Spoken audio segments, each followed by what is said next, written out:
We are live. Woohoo! Yay. Hello, everyone. Dusty, introduce yourself and tell us what you're all about. Well, thank you. My name is Dusti Pate. I am a certified body code practitioner, certified emotion code practitioner as well.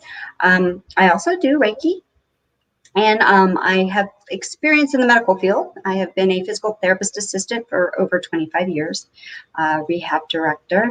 I have currently started my own business, if you will, at healingthepresent.com. My focus is working with women who suffer from anxiety, specifically more of the high functioning anxiety. Um, I myself have suffered with that, and over the years have done different things to try to combat that. But through a lot of emotion code work, so energy work, as well as some mindfulness, and then just really working on our belief system, I've been able to basically put it in remission, so to speak, or at least get it to a point where it's so much more manageable and I'm not like stressing out, freaking out all the time. I actually feel a sense of peace and actually can find some happiness. That's fantastic. That's so good because I know that just I've had bouts with it myself and it's just no way to live. It No, just it isn't. takes over. So how much of your time do you think, like how much of your day do you think you lost during those bad times to anxiety? Oh gosh. No, that's a really hard question because unlike like for general anxiety disorder, a lot of times those people who have to deal with that don't even get up to go to work and stuff. So I was going to work, I was managing to get through my day. Now, how much of my day was I like this and just felt sick to my stomach? I did have some of those side effects or symptoms that a lot of people don't talk about. The irritable bowel. How much of my day was I sitting there constantly in my head, and like the littlest thing would throw me off. I mean, throw me way off, and I like have a total meltdown and or you know trying to gain control over the situation, become kind of irritable and angry and not real fun to be around. So yeah, how much time did I lose? Probably a lot in every single day, just depending on the day.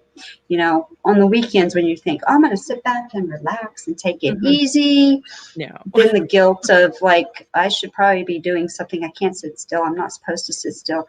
I should probably go help my husband with this, or I should be cleaning and doing the laundry. And God forbid, I actually try to relax and give my brain and my body a rest. That just never happened either.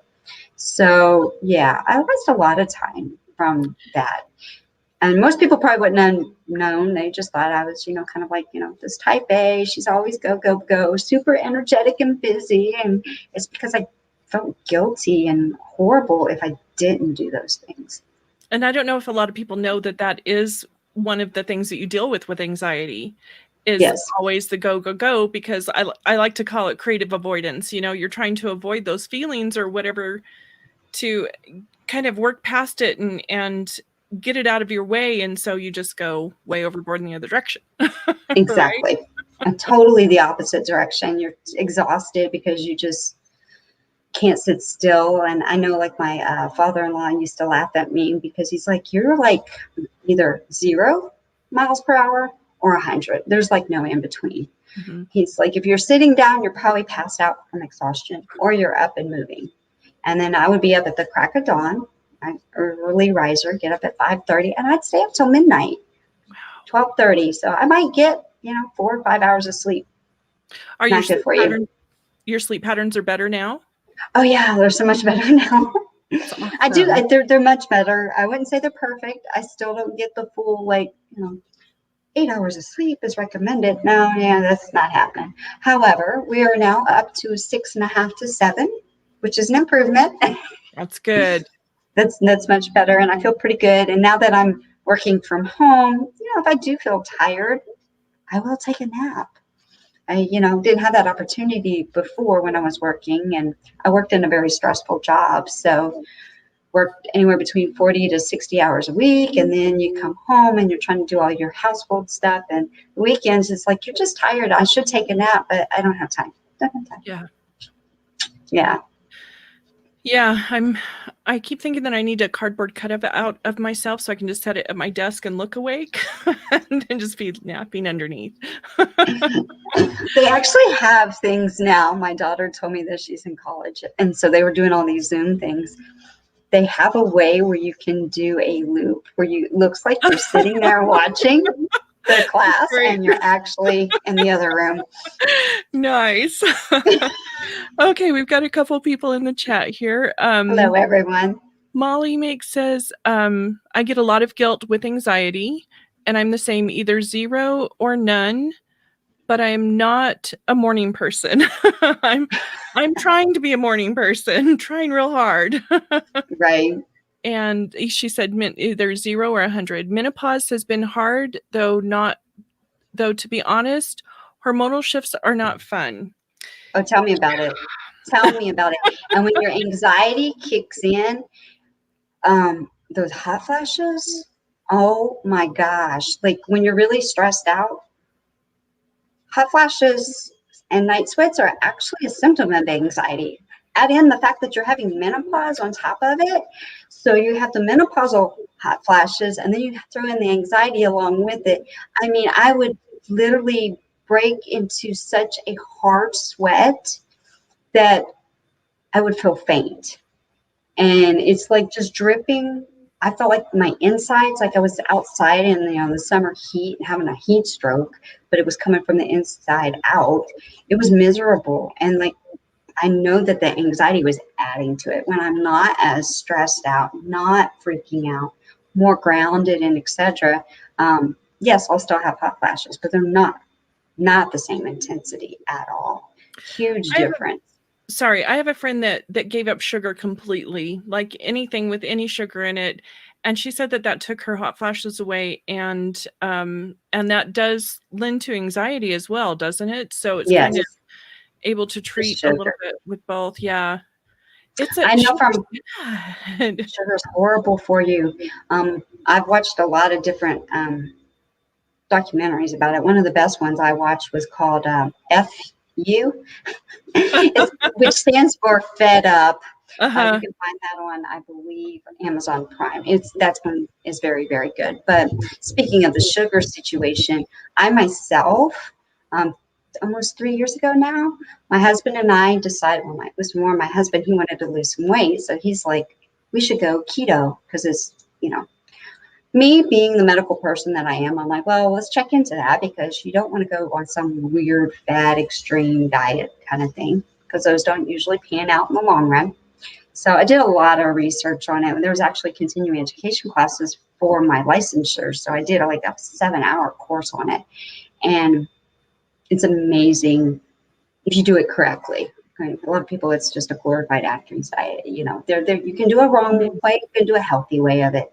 But the basis of it is really getting rid of your processed food, getting rid of sugar, like we were just talking about, really incorporating healthy fats. So, adding in your omega-3s, having good salmon, that kind of stuff, good healthy fats. Also, incorporating a lot more vegetables, especially like your green leafy ones, that kind of stuff. So anyways, long story short, yes, I lost some weight on it. I've been able to maintain, and I can tell a difference too. Maybe not with the hot flash side of things, but I could definitely tell a difference on how my body felt, how my brain was feeling, my emotions were feeling. And we've been able to maintain that lifestyle. I mean, we're not real strict like we were in the beginning.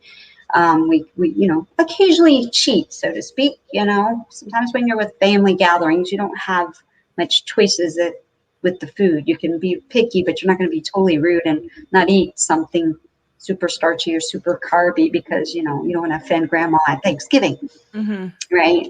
But for the most part, we have totally changed the way we eat, and that has made a huge difference. And sugar is the biggest culprit. I've tried keto several times and I would get so sad. I would get so depressed and I just had to go back. I don't know if it's just me and like my thyroid's messed up and stuff like that.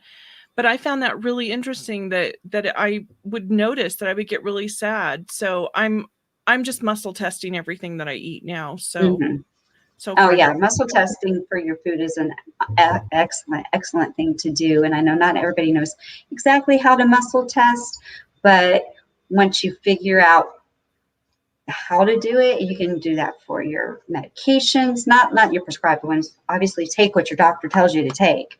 Just like when you start any kind of new diet, it's best to go get some guidance from the doctor or a nutritionist by all means, especially if you've got thyroid issues, etc.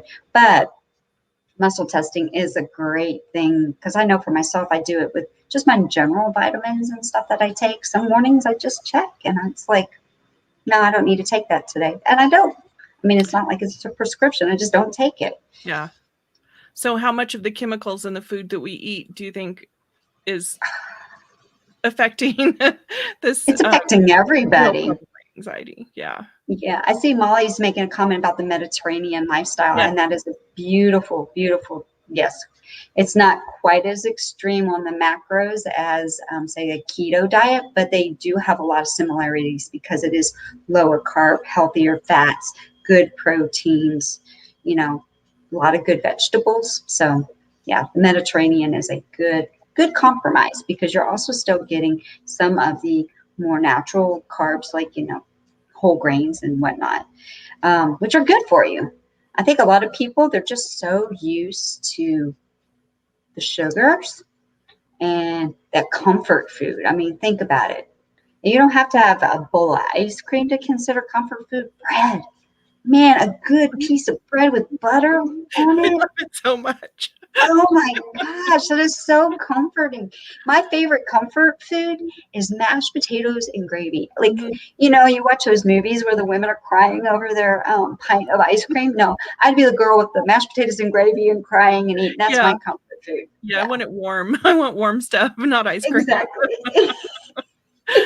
So the gut microbiome, it kind of controls us like thyroid does and other hormones and stuff. So what's like what can someone do to affect their gut microbiome and make it more healthy to get whatever they can get to help with anxiety that way? What are some really good foods to eat for that?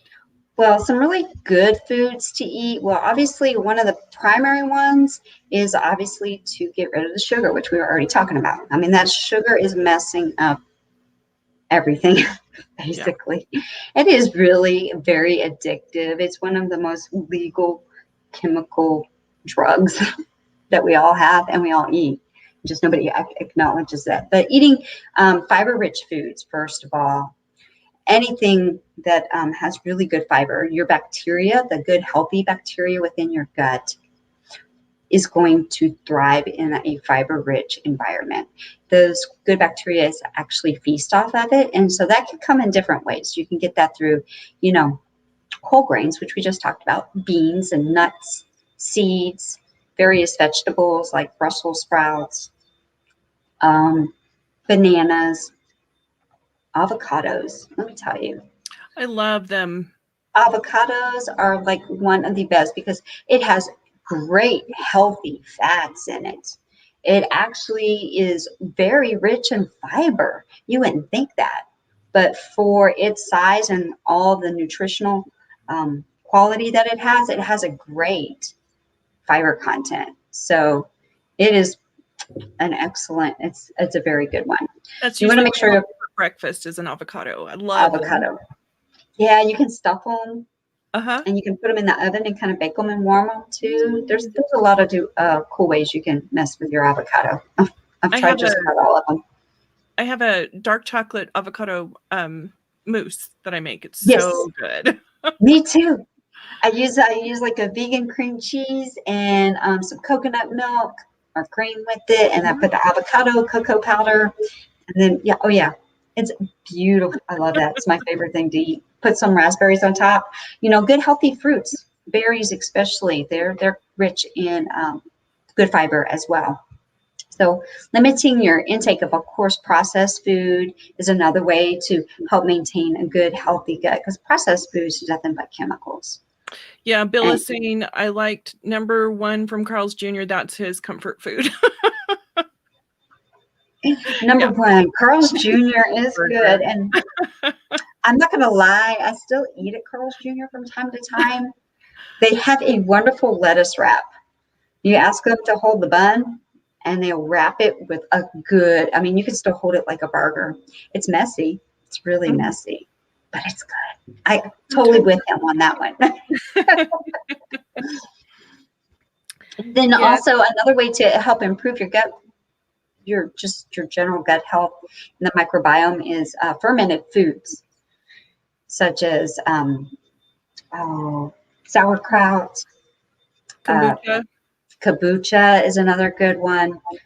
There's the kimchi. I think I'm saying that wrong, but yeah, kimchi is another fermented food. So fermented foods. Tried that. I had one of my nieces. She tried it. She thought she was going to like it. I think she's tried it twice. It didn't go so well. I haven't tried it either. I'm not real big on fermented foods, but just fresh pickles too, right? They're with the vinegar and stuff that can help. The vinegar, apple cider vinegar.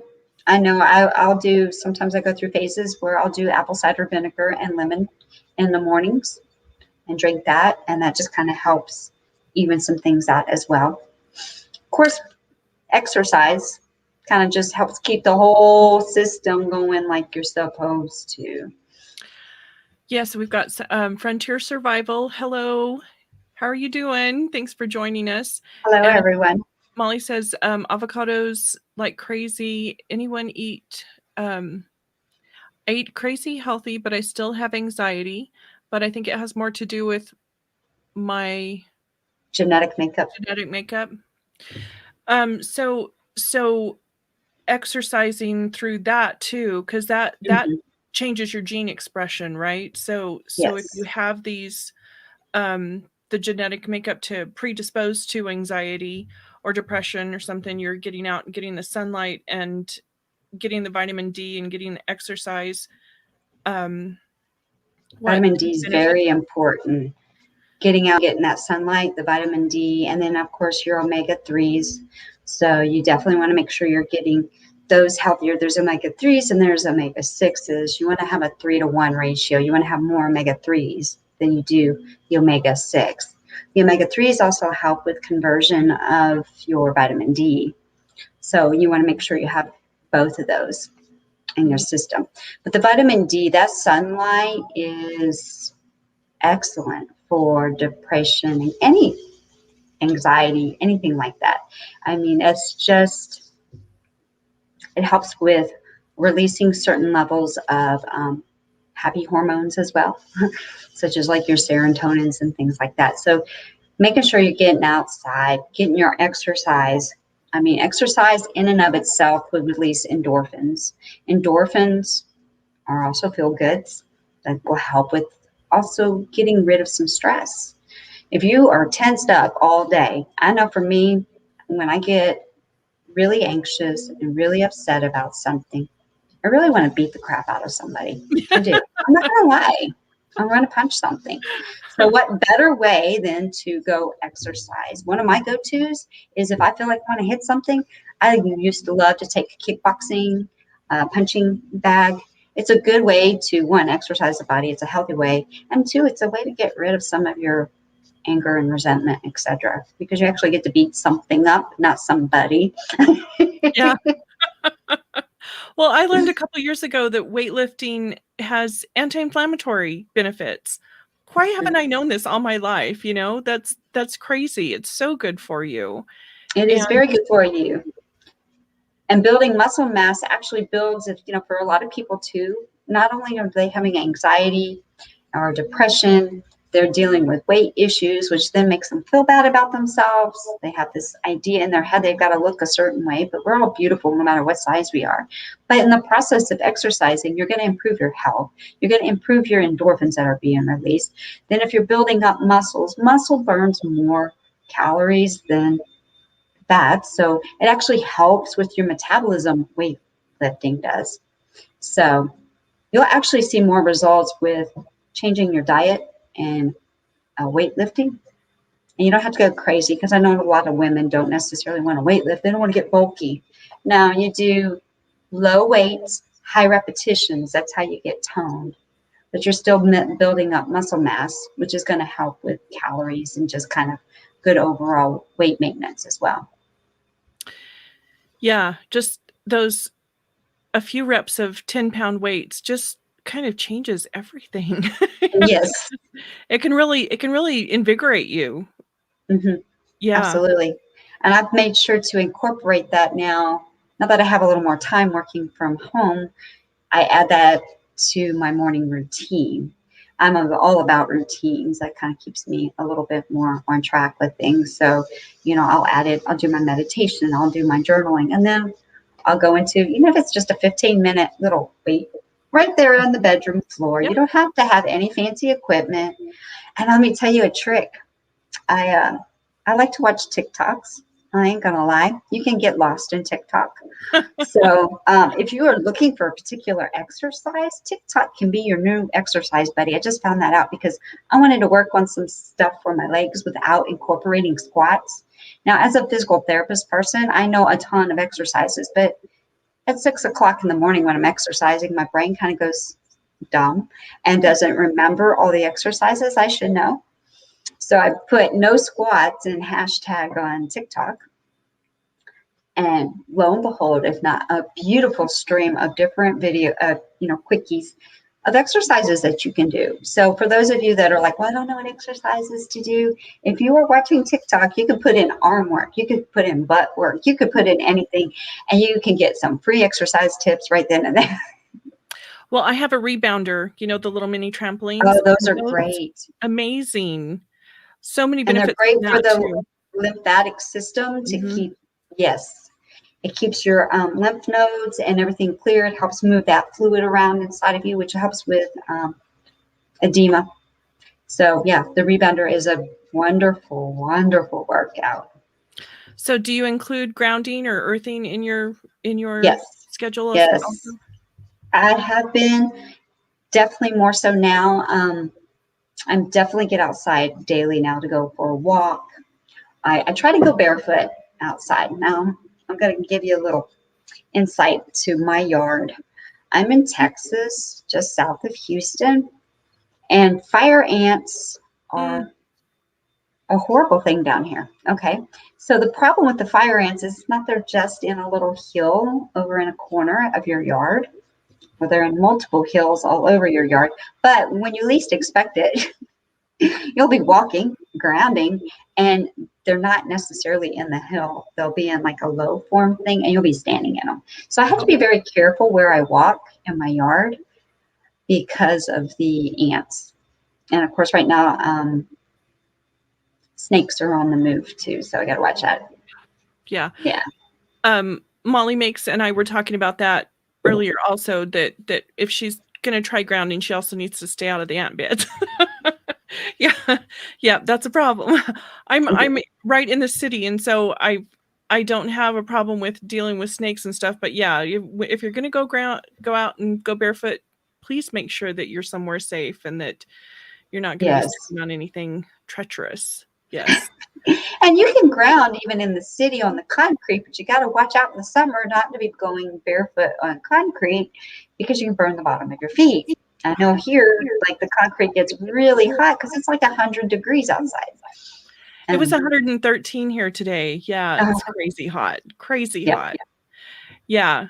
So, the grounding mats and stuff, have you ever tried any of those things? No, I have not actually tried any, but I have read a lot about that, and they do come highly recommended. I've looked into them, but I have not actually tried the grounding mats. I know one of the chiropractors that I follow, he highly recommends that as well for those who can't get to the grounding like they should on a daily basis. But realistically, if we could get outside and ground ourselves, even for 5 minutes, we're better off than not grounding at all. I mean, you think about it, your house is grounded, right? Your whole house is grounded. And the reason for that is that the electricity has to have a safe place to get rid of extra potential energy that's coming off, all this positive stuff. Mhm. Otherwise, we would, plug our stuff in and we could zap ourselves. Well, we are electrical beings too. You've got a nervous system that's all electrical. The ground has negative polarity and a positive energy from the electricity goes there. Why not take all of our excess energy that we are producing and all that stuff and go outside and discharge it into the ground? That's what it's there for. If we can do it for our house, it's mandatory for our house. Why isn't it mandatory for us? Yeah, that's what one person said, a qigong instructor. He said that that we are extensions of the earth energy, and we need to be like letting that flow through us, you know, that Exactly.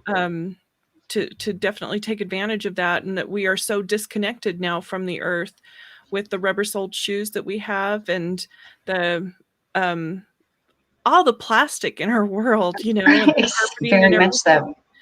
Yeah, Hmm. disconnected. And so what benefits do you think you get from grounding?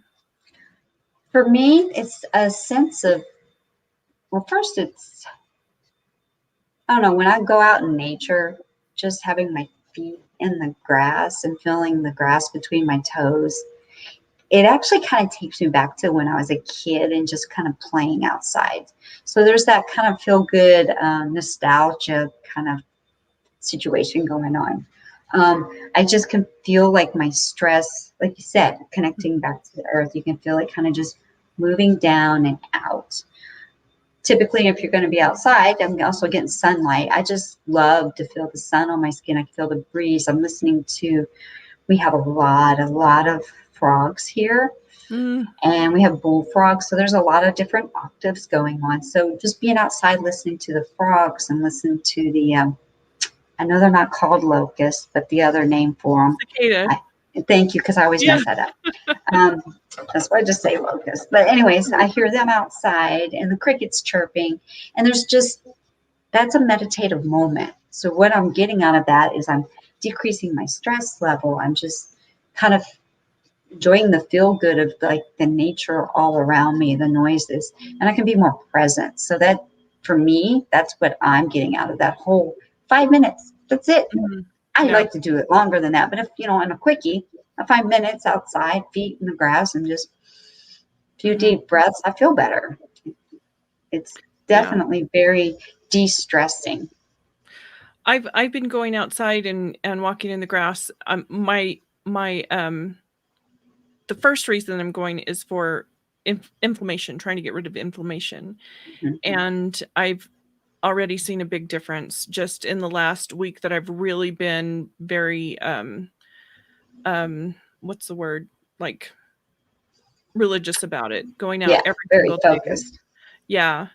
And I see a big difference already. And then I do feel more calm. It's I feel calming. more calm, and I think that I'm sleeping better too. It's supposed to help with your sleep and it's supposed to help decrease pain and inflammation and improve your circulation. So you add all that together, of course you're going to sleep better. You should feel better. Everything's just kind of like balancing out. That's so strange that it's so simple, you know, and it's so free. It That's is totally free, totally, totally free. Yeah, it's the simple things that we tend to overlook. I think we try to make all of this healing business, taking care of ourselves, a lot harder than we need to. We think, oh, we got to exercise. Oh, but I got to go to the gym. I need to probably do, 20 minutes on a treadmill. I need it. No, you don't have to do that. You can get a 2 for 1. Go for a walk. Meanwhile, while you're walking, you can be doing a walking meditation where you're just really taking in all the noises around you and paying attention to your surroundings. That's all meditation is trying to stop, that overthinking and be present and aware. So right there, you got two birds with one stone. You're yes, walking and you're meditating. You don't have to make it difficult at all. yes. Yes, I definitely feel better when I'm out those days and get all of that, you know, the eating well and the drinking plenty of water and going out for a walk and doing the grounding work and stuff. It's just better. It's just so much better. And not letting things get in the way of that is the problem. Exactly. Yeah. I hear you on that because it doesn't take much to get off track. work gets in the way. Most people, it's their job. And then, of course, if you have small kids, there's usually a reason. I stayed up all night last night. Somebody was sick. And now then I'm just trying to barely get up out of the morning. And I've got 3 kids bouncing on me, asking for attention. For those that don't have children, then maybe they have fur babies. Well, their dog needs to be walked, which there's a good reason to go for. You can at least get your walking in if you got a dog, typically, depending on where you live. But Yeah. Yes. Donna says, I make fermented garlic with honey. now that sounds interesting. I wonder how good that is. Yes, I love raw honey. I use it in a lot of stuff. Yes. And the kombucha, I used to drink a lot of that. It's been a while since I've had some, but I used to drink a lot of one a day for a Yeah. while. And I have a couple of friends that now make their own batch. And so she had like a starter batch that I like, maybe I'll do that, but I don't think my timing right now is good. So I'm going to wait on that. Yeah, it needs attention. It needs attention. That's right. So let's talk a little bit about breathing for anxiety. I've recorded a couple of little breathing short videos and have those posted. But the next one that I want to do is the 4-part, the box breathing. Is that the most beneficial breathing for anxiety? That is the most touted one. I think everybody's a little different. You want to keep it simple. The box breathing is the simplest because you're going to breathe in for 4. You're going to hold for 4, breathe out for 4, hold for 4, and repeat. I mean, you can't really mess that up. 4, 4, 4, 4, 4. It's a box. There's a 5. Oh my gosh. There's the 4, 7, 8 one. I had to remember the numbers. So there's a 4, 7, 8 one where you actually breathe in for 4, but you hold for 7, and then you slowly breathe out for 8, and then you breathe in for 4. That one actually, that's to really help slow your breathing down. So if you're feeling really kind of anxious and worked up, and you've noticed you're breathing a little more shallow or a little bit faster, that one's going to force you to slow down. Because if you think about it, you're breathing in 1, 2, 3, 4. Now you got to hold your breath essentially for 7. 1, 2, 3, 4, 5, 6, 7. And then you got to breathe out slowly for 8. So you're really emptying your lungs. So you can imagine if you're and you're all worked up about something and you have to breathe like that, you're really going to slow that pace down. So that one's really good. I think more so when you're worked up versus like really worked up. But the 4, 4, 4, the box breathing is real simple.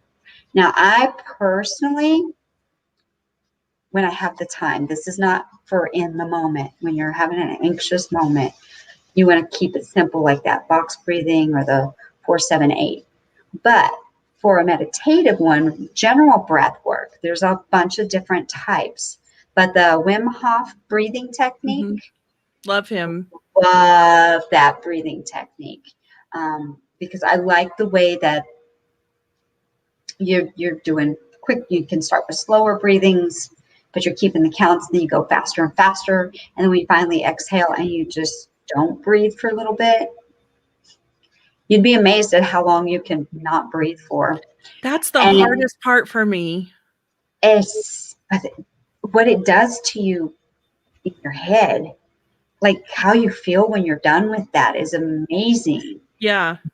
It's like you kind of get a natural high off of it without having to, obviously take anything. So you're just breathing. Now, that's not one I would recommend somebody do in the midst of a, anxious moment by any means, because he will advocate for you to kind of breathe a little bit faster. And it is kind of like throwing your body into a sort of like hyperventilation / then hold your breath. There's a method behind the madness when he does that. So, but it's not for an anxious moment. It's more for a truly meditative, like I'm relaxed. I'm just going to focus on breathing. And it's a good way to help with your dopamine, serotonin levels. It releases something that feels really pretty amazing. Yeah. And I've been told like if you get really tired and need to have like be more alert that's one of the breathing techniques is to do that. Yes, But that's also something that should probably check with your doctor first, right? To before. absolutely. Yeah, definitely check with Yeah. your doctor, especially if you have any like asthma or a Heart history of like condition or anything. Yeah. heart issues, COPD, anything like that, where yeah, you definitely want to check with your doctor. But it's not a hard technique that he teaches. It's just Yeah. it's different than an average person breathing. It really is, but it does do something within your body because you're basically going to get kind of hyperventilate, so you get over oxygenated. Then you momentarily go into hypoxia, which is low oxygen, and then you return back to normal. But it does something to like reset stuff, and That's I so love cool. it. It's so cool. It's so interesting. Are you Yeah, familiar with the mortar march? the mortar march. No, ma'am, I'm not. It's where you put one arm up and one arm behind you and you look over that raised arm. We do that in Tai Chi a lot. And it's supposed to like really it activates the vagus nerve and it's supposed to really help to calm you down too. But I mean, you have Yeah. to be able to stand in that position and it's almost like a warrior pose, but your arm is lifted more.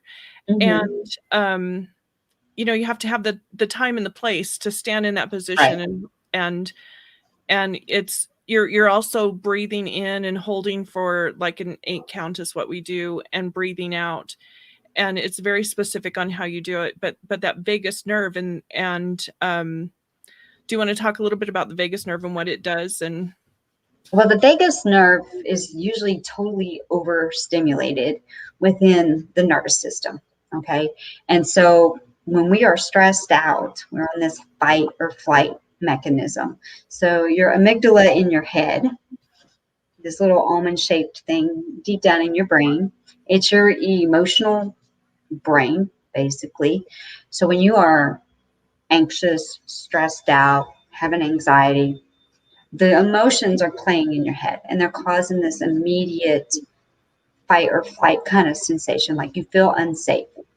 So the amygdala gets into overdrive um, because now you're in this fight or flight. If you think about it, your nervous system is now on full adrenaline rush, like I've got to run, I got to stick my dukes up.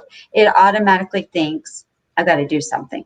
I'm not safe. I'm going to have to do something. So your vagus nerve, your whole nervous system is like, red light blaring.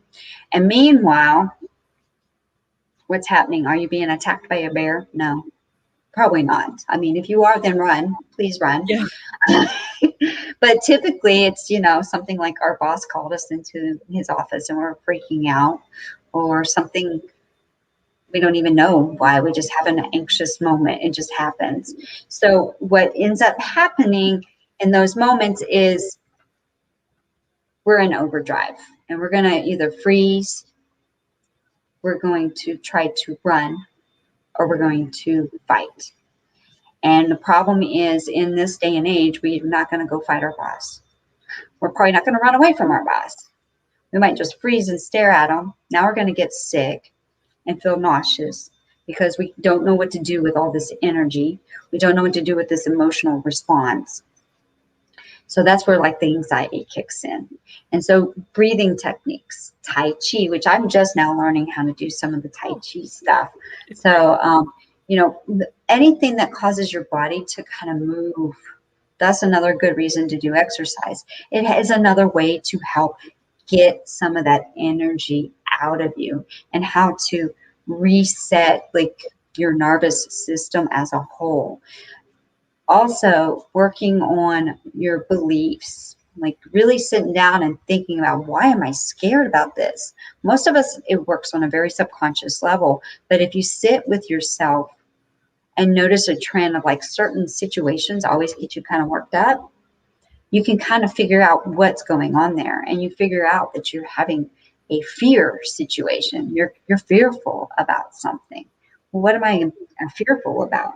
Typically, that all reverts back to some kind of perspective, some story you told yourself when you were younger, when something traumatic had happened. You then made this story up in your head, even if it was traumatic, but you made yourself believe I wasn't good enough. Yeah, some kids were picking on me or bullying me. So I'm not good enough. I'm not good enough for anybody. No, those kids may have had an issue at their own house. They were dealing with their own trauma a certain way. You just happen to be in the aim. Line of fire. Yeah. Thank you. Line of fire. You know, something else could have happened that day with like your mom, and she got upset with you, and all of a sudden now you felt like, oh my gosh, I wasn't good, I didn't do the dishes good enough. Maybe she yelled at you not because of the dishes, maybe she was stressed out because her boss had just called her in his office that day, right?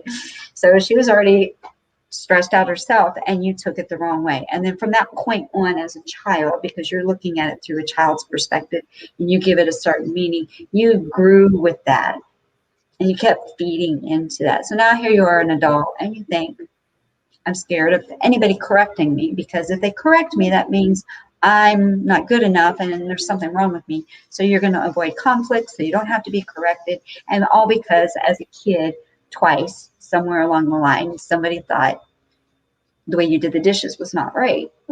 But you don't know the full perspective. They were maybe never intended to give you that. So we really got to sit with ourselves and look at, like, where's this stuff coming from? And maybe like get out of our own head and look at it from a second or a third person's perspective, because there's probably more to the story than what we know. And we've given it the wrong meaning our entire life, and it's jacked us up. Here we are now, all anxious. So once that amygdala gets this, once we get that in our amygdala, does the amygdala lengthen?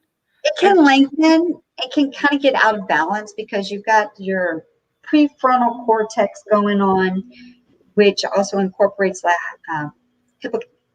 hippocampus and the amygdala, and they kind of balance each other out. But if you're always on high alert with all these emotional responses that are going to intensify and make you cause or have that anxious feeling to do the fight or flight, then the hippocampus kind of like, they're out of balance. So the way to actually balance it out is meditation. Mm.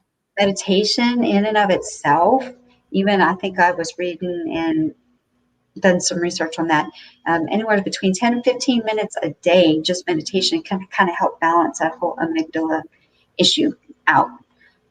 So Wow. there are ways to kind of essentially reverse it. But all of it boils down to being more mindful.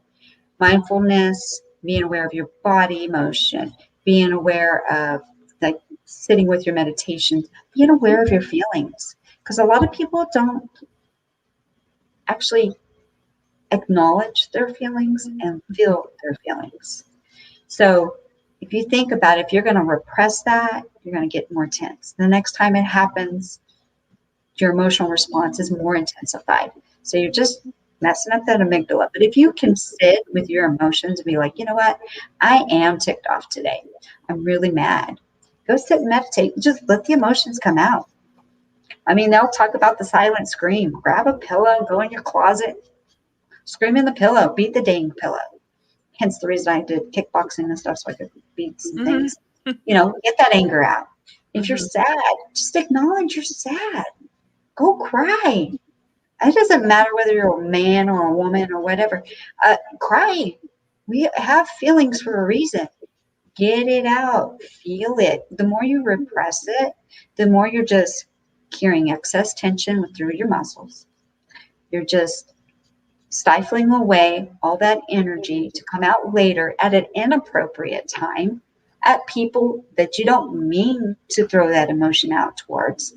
I mean, that's probably what happened when you were a kid about the dishes. Mom got upset, all because she was upset about something else. It had nothing to do with you. Okay. So by being able to sit with the emotion and actually feel it and release it, you move past it faster. Sitting in meditation and just, you know, being present in the moment and not sitting here worrying about what you said 3 years ago, what happened 3 years ago, or projecting that the next thing that's going to happen in 2 years is going to be like this. You know, stop worrying about that. You can't change the past. You can't predict the future. So might as well just sit with yourself and be like, you know what? In this 5 minutes, I'm good. I'm good. I'm not at work. I'm not cooking dinner. I'm not washing dishes. I'm enjoying the peace and quiet. And that's a way to reset things. And if those emotions do come up, we'll still be okay, right? We can get through those emotions. Well, think about it. How many times have you been upset and you cried? Your feelings were hurt. A Are you lot. still alive and still working right now? Okay, you're smiling even, right? How many times have you been mad and upset? Mhm. You got past it, you moved on. Yeah. Okay, so we will all survive. You'll always be okay. Um, and actually, if you think about it, if you suffer from anxiety, you are really pretty freaking strong because you're constantly living in this like all the time. Yeah. And yet you wake up and the next day you repeat, right? And you survived the day before. Yeah. So now you know you can survive the next day. The best part is now you also know that if you can sit with yourself and you can start taking care of yourself, each day should get better. It's not going to be perfect. I'm going to tell you, mine is not perfect. I have a great routine. I've released all these energetic emotional things. I've got my mindfulness in place. I've got like my inner child work and all this other stuff in place. Does anxiety go away 100%? If somebody tells you yes, they're lying to you. Well, it's not supposed to. We need a certain amount of it anyway. We're supposed to Exactly. have a certain amount. And life happens. I Mhm. mean, there's traumatic things that happen. They could be simple traumatic things that, just threw your schedule off for the day. If there can be big traumatic things like a loss in the family, something bad happens. Mhm. That's life. There are going to be anxious times.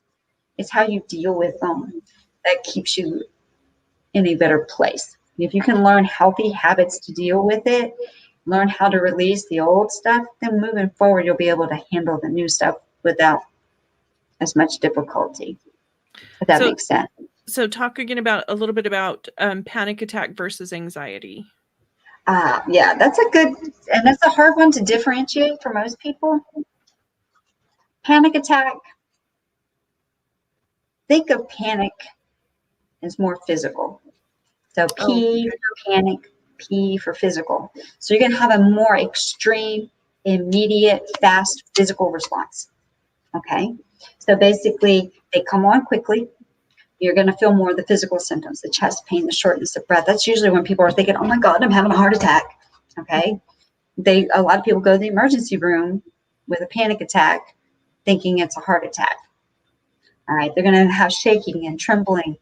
Could be, I wrote these down so I got them in the right order. Then disconnect yourself from the surroundings. So you kind of feel like disassociated. You're like, oh, I'm kind of feeling spacey and stuff. Typically, it comes on quickly. It ramps up, and within like 20, 30 minutes later, it's kind of went and kind of dissipated. That would be the panic attack. So think panic more physical. It's like, boom, just hit you like a rock. Meanwhile, an anxiety attack, it's more gradual. It's like build up. It's kind of like that stress that builds up and up and up. And you kind of know what the trigger is versus a panic attack. A lot of times you don't know what the trigger is. It just kind of shows up out of nowhere. You're like, da, da, da, and then you have an attack, right? The anxiety is more of like a gradual build up. And you get to the point where you're having disturbed sleep. You're having muscle tension. You're experiencing some of the other physical things like some shortness of breath and uncomfortable, but you're more worried and stressed out. You're very apprehensive, and it just gets worse and worse over a period of time. So the anxiety attack is more prolonged and it's more of a buildup. And usually you kind of know where it's stemming from. Okay. Like a social event that you're afraid to go to, you're getting anxious about that. So in 2 weeks or like Friday, you're supposed to be going to this thing, and over the week, you're getting yourself more and more worked up. That would be more of an anxiety attack right before the event happens versus a panic attack. You can just be minding your own business, watching TV, and all of a sudden, boom, you're like, what the heck? I was Yeah. feeling fine 2 seconds ago. Yeah. Okay. So your method of healing people is through the emotion code technique, right? So talk Yes. about what you do with that. It's so interesting to me. The emotion code was developed by Dr. Bradley Nelson, and he's a chiropractor. He was using just normal chiropractic techniques with his clients, manipulating them just like chiropractors do, as well as some other stuff. And he just noticed that there was a lot of people just not getting better. Like they'd go home feeling better and then they'd come back with the same problem. So anyways, with a bunch of prayer and guidance, it came to him one day about this energy. Basically, using muscle testing, he's able to determine where in your body, we talked about the emotions that we don't let out, how they kind of get repressed. Well, those are energetic balls. Emotions are just energy in motion, right? So if we are suppressing them over time, they can get trapped inside of us. And they say it can be like from the size of an orange to the size of a grapefruit to a cantaloupe, energetically speaking. And they can get stuck in different organs. They can get stuck around your heart, which can cause imbalances with your ability for communication with people, your ability to feel love back and forth between people. It can actually add to the anxiety and depression because energetically speaking, you're out of whack. Okay, there's an imbalance. So you're not as open with people or not as open to receive from people, if that makes sense. Mm-hmm. So anyways, I got my certification through Dr. Nelson. And what I do is with the person that I'm working with, the client, you don't have to do it in person. You can do it from a distance, which I know for yourself, you understand how a lot of this stuff can work from a distance. Mm-hmm. You connect energetically with the person, you just get permission. And basically with the muscle tests and your own intuition, you go through a charting system. He has it kind of, very organized, where you can ask yes, no questions. And you kind of like, does this person have a trapped emotion, say, in the rhomboid? Okay, we'll just use a real standard kind of question. And we can get yes or no. And if we get a yes, there's a whole list on how to break down which trapped emotion it is. You can find out, if it's associated with a certain age. Is there more to it? But the body code goes a little deeper than just the emotion code, because you can get into imbalances in your chakras. You can get imbalances in your meridians. We can talk about toxins, like the toxin energy that gets left behind that from things we've been exposed to. We can talk about and find whether or not you have different mental blocks, like a mental image that keeps popping up in your head that keeps you from moving forward in life. So we can break it down just by going through these questionnaires. Now, when I'm working with somebody in their anxiety, a lot of times we can work on releasing the heart wall first, because that contributes a lot to our anxiety. It contributes a lot to our ability to relate to other people. So if we can get rid of that, that's number one. We try working on releasing that. But two, also while we're going through there, we can also test out, outside of the emotion code. We can also test like how much you believe a certain thing. So if you and I were talking and you were to bring up, I just really don't feel like I was good enough. I wasn't good enough for my parents. I wasn't good enough. I feel like that's fueling my anxiety. Okay, well, let's go over that. We can go deep or we don't have to go deep. But we can ask the body, your subconscious, is there something underlying this? Okay, she says she believes she's not good enough. Does she believe this 100%? Yes. Okay. Well, what's contributing to that? And we can go down deep and get rid of extra emotional stuff that's just related to that one thing. So we can go as deep and very detailed, or we can go really broad. But basically, we'll just kind of go over what the body tells us, or the subconscious tells us we need to focus on. But going along with my intuition, we can kind of just guide through. And a lot of people get a lot of great results. I'll get pain relief from it. I had one lady who had back pain for majority of her life, say 30 years, because she's, middle-aged.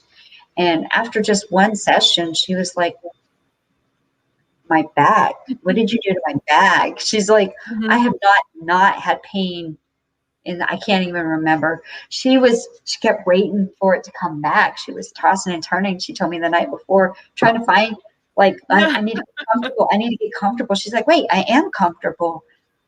What? She was so not used to feeling no pain Mhm. that it was strange to her. Yeah, because every pain has an emotion behind it, right? So, like, lower back pain is supposed to be fear of self-support, so, like, Yeah. it Each represents organ something. and each organ has an emotion associated with it. So, like lungs, for instance, has grief associated with it. Mhm. And he tells an amazing story about Christopher Reeve, who played Superman. And, he had that horse accident and become a quadriplegic. Well, when he died, his wife, soon thereafter, got diagnosed with lung cancer. Yeah. And she passed away, but she never smoked a day in her life, right? And she didn't do any of the activities that would give you lung cancer. So, like, where did that come from? Mhm. Well, she was like there for him from the get-go. She watched him go from this Superman Yeah. to in a wheelchair to then he passed away. You don't think she was grieving? She was his life support through all of that. Now she just lost him. And Mhm. if that grief is strong enough, you don't think that could cause some cancer? Yeah. Exactly. So, it's just amazing how the body works like that. Yes. Yeah, and I think that we try to separate it, we try to separate our physical pain from our emotional pain. Oh, yeah. You You can't. just can't. But we try. Donna Yeah. says, "I got here late, but very thankful for the both of you. This information is very helpful. Thank you." Well, thank Dana, you, Dana, Dana. sorry. Dana. Great. I'm glad that it's helpful. And, Yes. yeah, so releasing the emotions through the emotion well, say a little bit about the heart wall, what the heart wall is. Okay. We're So the getting through heart it a little time here, wall, but yeah, the heart wall. Okay. You know, most of us have had some kind of heartbreak in our lives. Somebody just, we reached out to a girl or a boy growing up and they rejected us. And we've been hurt through different relationships. So this can extend from a friend to a family member to a loved one to, a significant other. But anyways, what happens is over time, our heart, you've said, I feel heartbroken. Well, what will happen is your body will take various emotions and imagine each emotion is a brick and it will put a little wall around the heart, all these trapped emotions, because what they're doing is they're there to protect you so you don't feel heartbroken, that you do feel kind of like, I'm not going to let my guard down. I'm not going to get hurt again. No, sir. So you end up building up this wall around your heart. The which is another kind problem of brokenness, is, right? yeah, it's another, I mean, at the time, it was an appropriate action Mhm. to help protect you. There's nothing wrong with the fact that the heart wall got there. But as it gets bigger over time, you think about it, if you've got a wall built up, how do you interact with the other people on the other side? How do you give love and how do you receive love if something is in its way?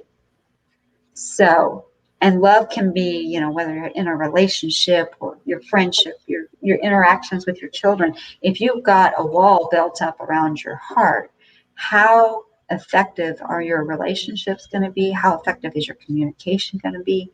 How much are you even going to love yourself if you can't see and feel the way you need to when your heart's covered? Mhm. So, by releasing that, that can be beneficial to everybody. And Dr. Bradley Nelson states that about 93% of the people that he's worked with have a heart wall. So pretty much all of us do. Wow. At some point in our life, it developed. And realistically, once you clear it, it could come back. I mean, if you stay good with, maintaining yourself and keeping your mindfulness and releasing your emotions, your likelihood of it coming back is a little bit lower. But, we do go through life experiences. And so it could build back up if you're not careful. But usually most people, once they've released it, they feel lighter, they feel happier. They can tell differences in their relationships. It's not necessarily an immediate, like overnight, but it's like, wow, what changed? I didn't do anything different with the way I talk with my husband, but we sure the heck seem like we're getting along better. Mm-hmm. Yeah, it's the little things. The little things. Right.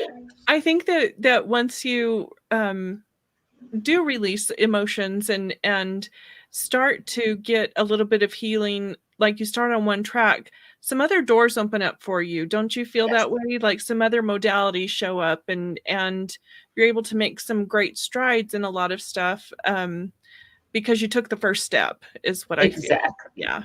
And that's what I found for myself, because I think what happened was when I was really having a rough time, randomly a friend of mine was like, I need a volunteer for my certification for emotion code. So I'm like, Yeah. okay, I'll do it. What is it? I didn't understand it, but you know what the heck. So she worked on me. And then it intrigued me. And of course, I went from there. As I worked on that, releasing all of that stuff, she worked on me. And then I got the book. I mean, you can get the book and read it, and you can learn some basic stuff even out of the book. You don't have to get certified. You can do the book and work on yourself. But anyways, I worked a little bit on myself. Then I thought, oh, I'm going to get certified. But what I noticed is once you kind of got that energetic balancing kind of going on, then it was easier to meditate. It Yeah. was easier to say, you know what, I think I need to probably journal my feelings a little bit. It was easier to incorporate some of those more mindfulness techniques into my routine. And then once you get to a certain point, you're like, okay, I got all this mindfulness in, I've got all my energy kind of clearing out. Then, like you said, other things start coming up. Oh, maybe I should work on that inner child, my shadow work. Oh, I know somebody who wants to do a quantum healing with me, which will help with my belief system. Oh, all these little things start popping up. Or maybe I'm more ready to sit down and be guided with my own journey of doing my own inner child work. But now I'm open to somebody suggesting how to do it, to walk me through simple steps so that I can sit alone and go, oh, now I get it. Now I get why I act like I do and I think like I do. It opens the door. Absolutely. I think just opens the floodgates, actually. Yeah.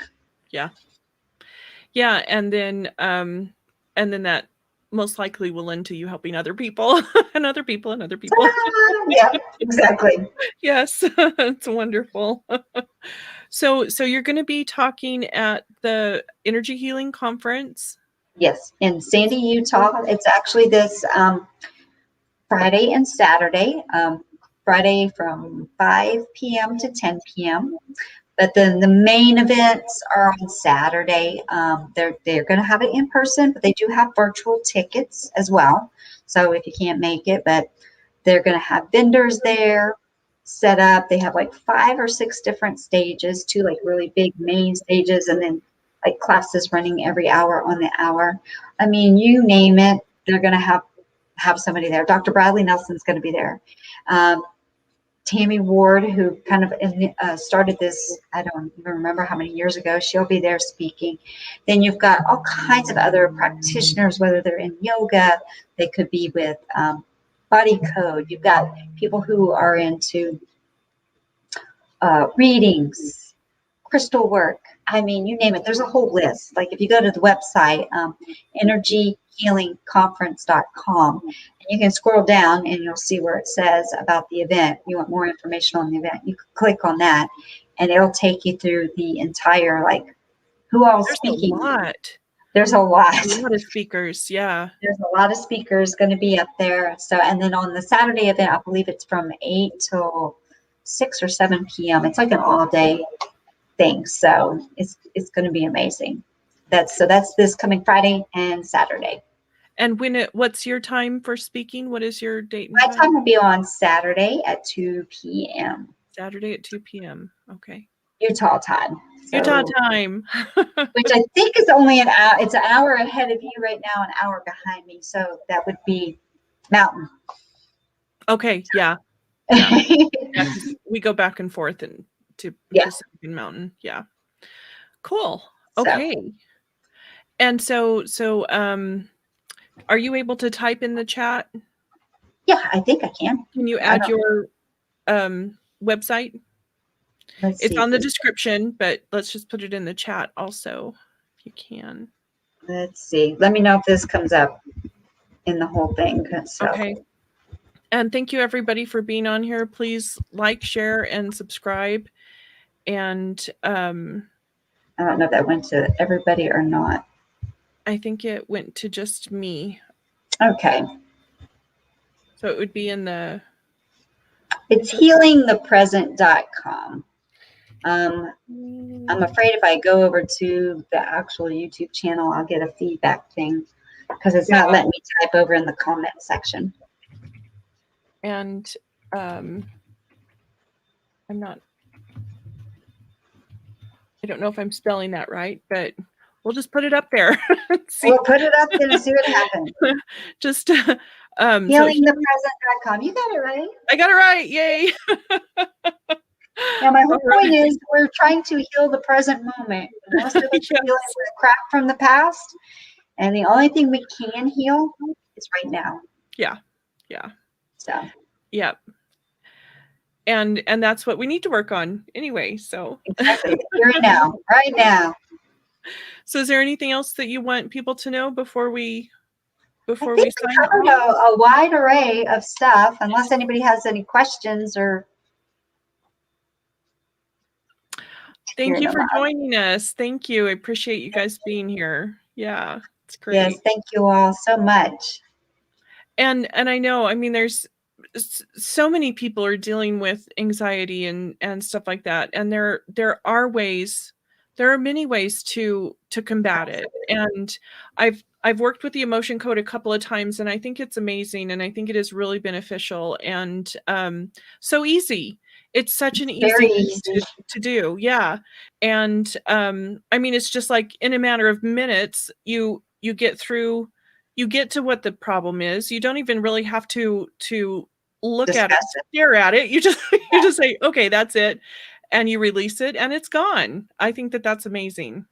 Yeah, that's the best part about it, because I know for myself, I've been in counseling over the years. I've been on medication, and I absolutely 100% believe people, if you're having issues, you should see your doctor. You should get the help you need.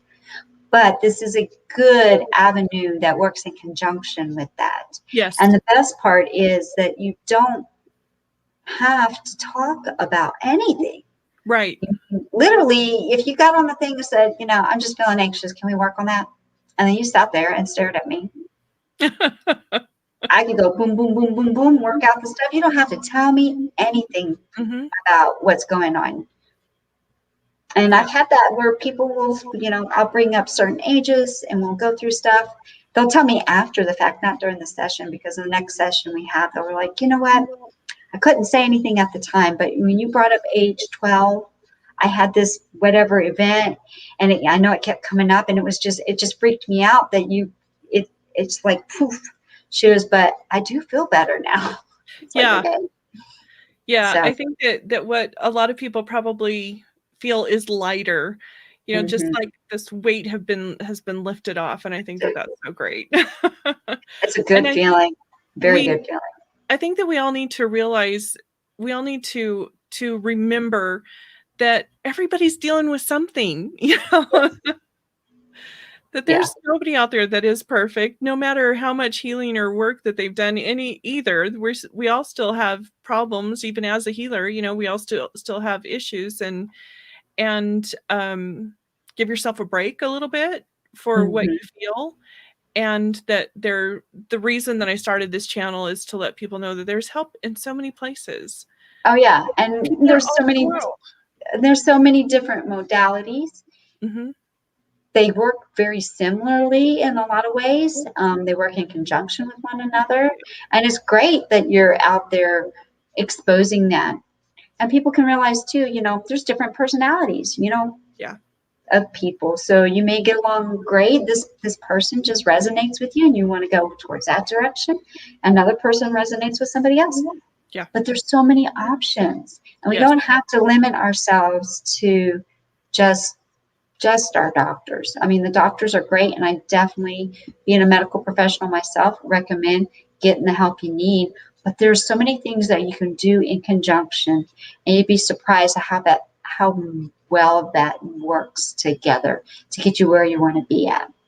Yes. Yeah, absolutely. Well, I think that this was great. And Yes, thank you, Jessie.